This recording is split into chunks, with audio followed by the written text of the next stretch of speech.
My name's Terry Clark-Ward and welcome to 5 o'clock.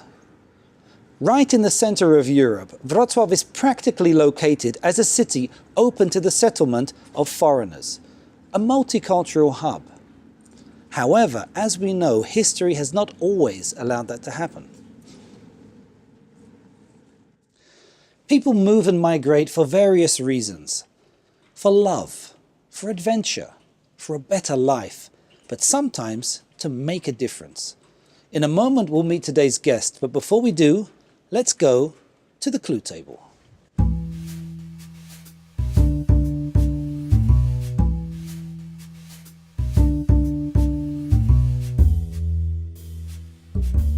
Before we meet today's guest, let's have a look at the clues they've left for me to inspect. The first thing we have is a rather interesting little girl's dress.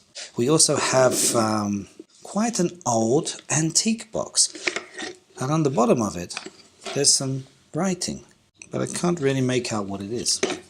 Some tickets, perhaps to a theatre, and they are written in what appears to be Hebrew. Following this, we have this quaint and a little unusual hat. Perhaps it was used in some kind of performance. Then we have this, perhaps one-of-a-kind candlestick holder in the shape of the familiar Polish stork with a detachable beak, just for convenience sake. And finally, we have a collection of CDs, and they seem to be by the same person, and on one of them it says, Home, Jewish Songs. So do you think you know who today's guest is? Well, let's go and find out.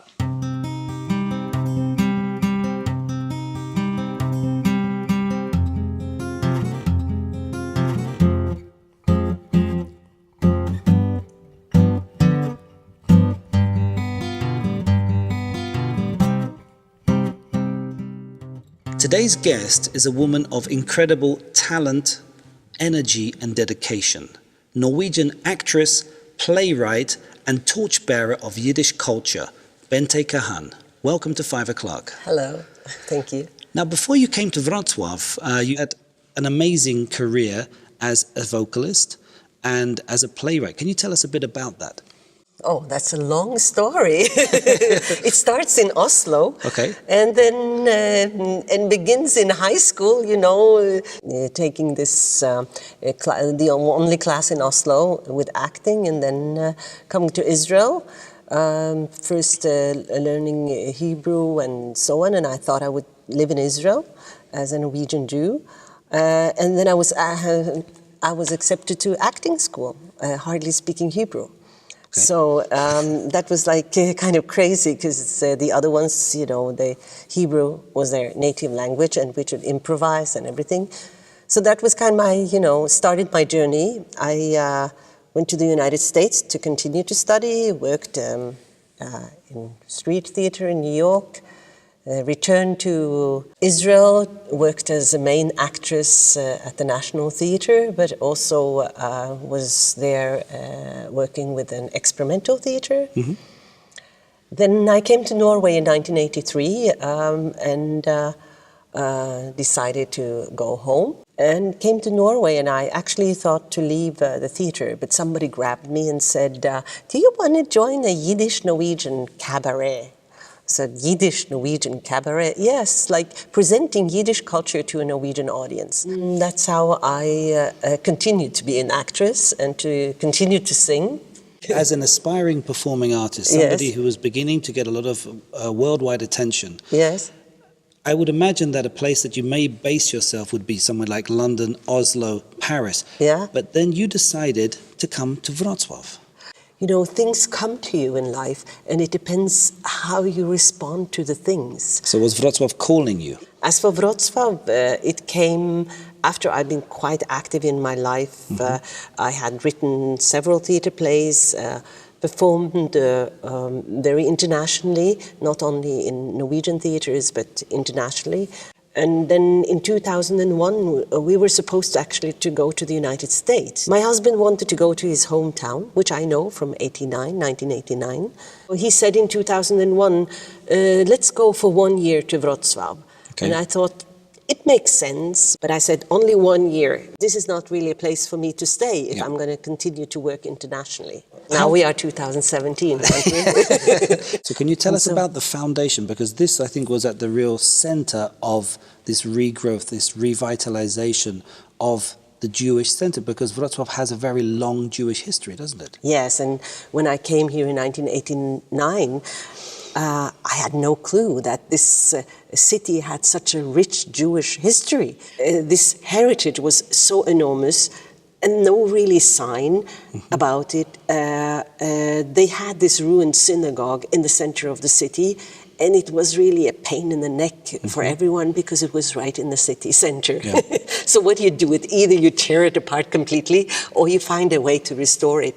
When Free Poland came, this small Jewish community, which counts for about only 300 people, or a little bit more, in this whole region, they were fighting to get this synagogue back. It was many people that should be mentioned, and they slowly started to restore it. But it was a huge job, and you needed very professional people to do that.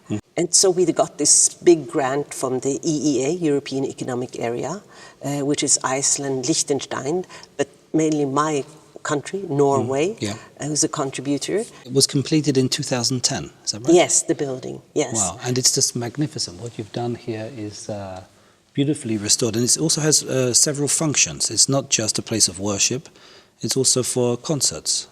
Yes, well, it's like a multifunctional building. So when I got the project, I realized that the Jewish community is too small to fill this room, so it has to have a function for the whole city.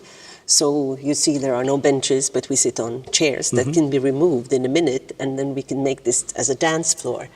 Okay. And then you can make like a separation between women and men, so there will be a synagogue, and there will be these special things to read the Torah and so on. Regularly we don't have the holy books here, so it's not a holy place, so you don't have to wear a kippah. Yeah. And the two balconies function as exhibition places, free for everyone to see every day. Exciting exhibitions, at least the first one is about our local history, which is more than 800 years old. I used also the synagogue to write plays for kids or youngsters to come here and learn about the Holocaust, about our local Jewish history. And so the synagogue became also a place where I could kind of swim artistically, although maybe not as a performing artist, but to... As an educator. And you were also then later at a national level awarded a very important an honor, the Knight's Cross. So you were actually given this award by the President of Poland in 2013. Yes, and to add that this year, just a few months ago, I got this similar cross from Germany, from the German president. Amazing. You didn't know that? I didn't know that. And yes. what's going to be happening later this year? There's another thing that's going to happen. You're going to become... I don't know, but I'm a candidate. A candidate, to become the honorary citizen of Wrocław. That's and fantastic. Of course, that would be amazing. So you'll be joining the Dalai Lama. Let's talk about the clue table. One of the things on there was a very strange looking hat. Why was that there? Because, you know, when I came to Norway in 1983, one theatre director said, "What are you going to do in Norwegian theatre with your beautiful brown eyes?" And I thought, is this a compliment or this is an offense? So I started my rounds in the Norwegian theatres, and I didn't get really great jobs. I mean, you know, the smallest parts, and my ego was, you know, a little bit big, and I didn't really enjoy it. So I started to do my own productions, and my first play that I wrote with the Norwegian theatre director Ellen Foynbrun, we wrote Bessie, a bluesicle. And it was later filmed for Norwegian television. Wow. And I really looked Afro-American. Now, another thing on the clue table that interested me was a box. And on the box, there was the German name of the current town, Głogów. Well, you know, I started to write this play about women in Wrocław. And at the beginning, I had like 6 women. from not only Jewish, but all kinds of characters. And I was telling my friends in Berlin about, I'm writing this play, and and so she comes with this box, and she says, I'm going to let you keep this box as an inspiration. Later on, I wrote Wallstrasse 13, which is one of the main plays played in the synagogue. It's about, it starts in 1933 in Breslau, and until 68 in Wrocław. And the two main characters are one German Jewish woman and a Polish Jewish woman, and their stories. Okay. And the box is on stage all the time, because it's like a Pandora box, and one of my actresses are taking out photos from this box all the time. Now, another thing on the clue table was a dress of a young girl. Now, what is that about? Is that your daughter's, or was it yours at some point? Well, it was really mine.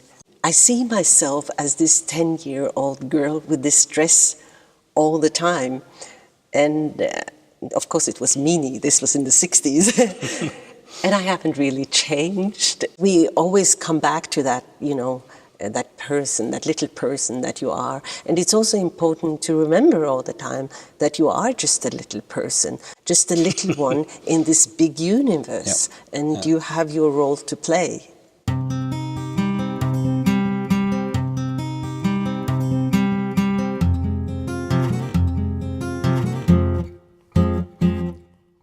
Bente, you've decided to take us to this part of the city. Where are we exactly, and why are we here?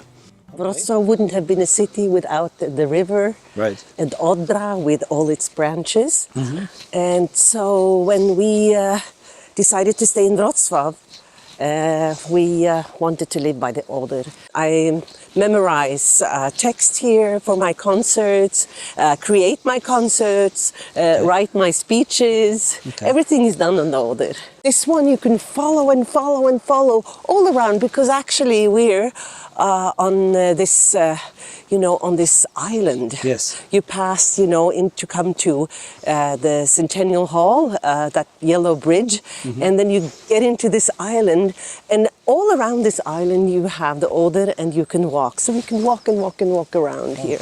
Over here is Platz Grunwaldzki, just around the corner, and so it's really. Yeah, and this is also, now you see the joggers and so on. Mm-hmm. When I came in here in 2001, everybody thought, I was weird walking here. I mean, nobody was walking or jogging or doing anything. That's true. And now, if you come here for the weekends, it's packed with bicycles and joggers and... People are finally getting healthy. Yeah, people are enjoying life and also enjoying their city. Mm-hmm. It's not only to go to the main, square, mm-hmm. but it's also the surroundings. And this is, I must say, luxury to have such terrain so close to your city.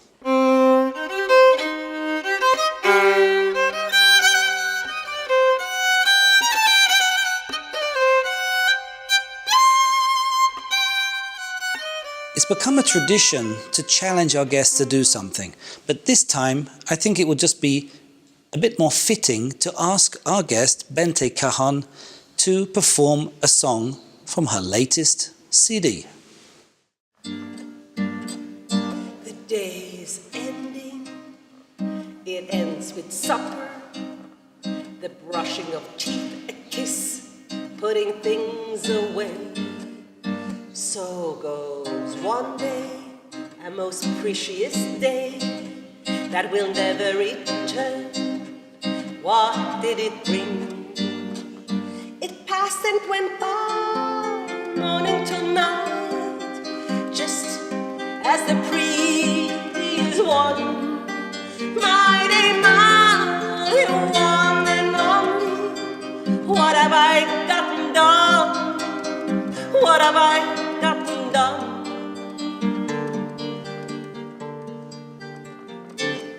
Yet maybe this is as it should be. Leaving in the morning, returning in the afternoon, repeating a few motions, putting things in order.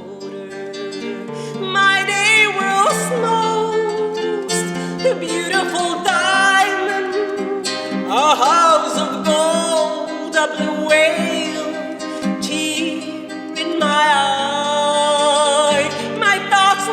quite clear as I stand hands in my pockets and look through the grey streaks of rain at a maple turning gold.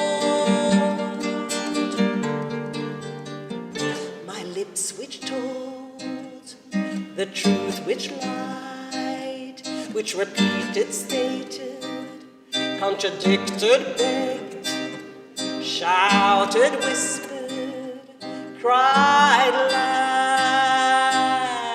My lips taking shape around countless spoken words.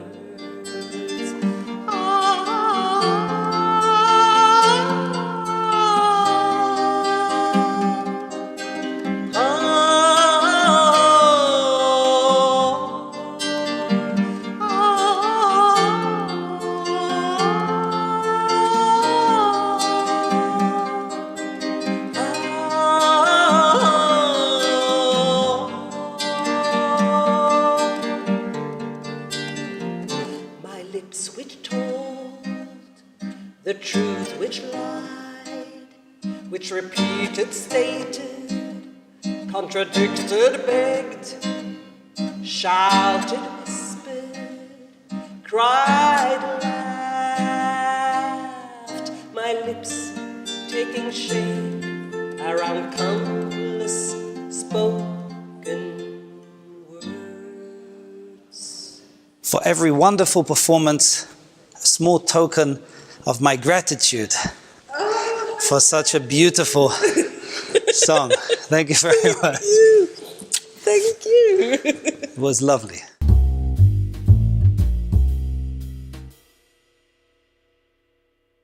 Okay, it's time now to discuss the road ahead. Yes. You've achieved a lot of interesting things. You've become a very, very important part of Wrocław and its culture. But I wanted to ask you, how can other people now get involved in Jewish culture? First of all, they can always come to our foundation and help us as volunteers. At the moment, we are in a room that is going to be part of the future, isn't it? Yes, and this is going to be part of the future. We are now in the Mikweh, the ritual bath, and we are going to make this completely kosher. It means that it will be right to the standards of Orthodox religious Judaism. But, of course, we are not a big Jewish community and very, very few Orthodox people. So we need to use the room for more than that. Okay. And my dream is to place in this whole complex, this Jewish complex of buildings, a place where people come in and they learn like ABC of Judaism. Perfect. So we try not to touch too much here because it's such a unique place. So we will have actually digital projections on the walls. So when there is no exhibition time, you will not really feel the exhibition. So that's the idea, to keep the room and to have respect for the room. Is this now home for you? I love Wrocław, I really do. I feel that my home is where I can put my head to the pillow and feel safe and comfortable, where I have my friends, family. I don't know what will happen in a year or 2 or 3. Right now, it's of course my home. I love this city. I am so proud of the Jewish history of this town. What will happen with me personally is not so important. I am an artist and I can fly up there and go anywhere. You know, I feel very open to life, and as I told you in the beginning, that I don't usually decide, but things come up in my life and I will just follow the stream like the river Oder. I wish you every success in the future. Not that you really need it because you're doing so well, but it's been an absolute pleasure to meet you. Thank you very much. Thank you very much. Thank you. Thank you. It has been an honor to meet Bente Kahan, a woman whose focus and vision are simply quite remarkable. She has been of invaluable service to Yiddish culture, to the arts, but most of all, to Wrocław. See you next time on 5 o'clock.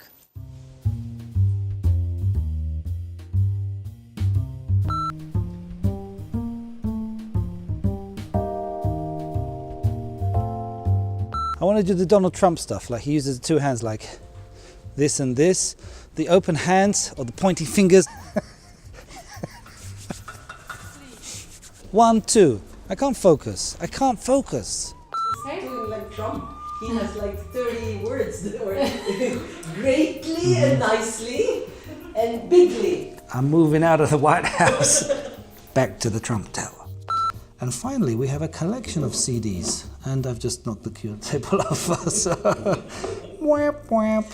I'm the neighbor to the zoo, you know, so even I saw the bears, copulating ones, making love. Making love. So it was a good performance. Very, I mean, no performance, this was real nature.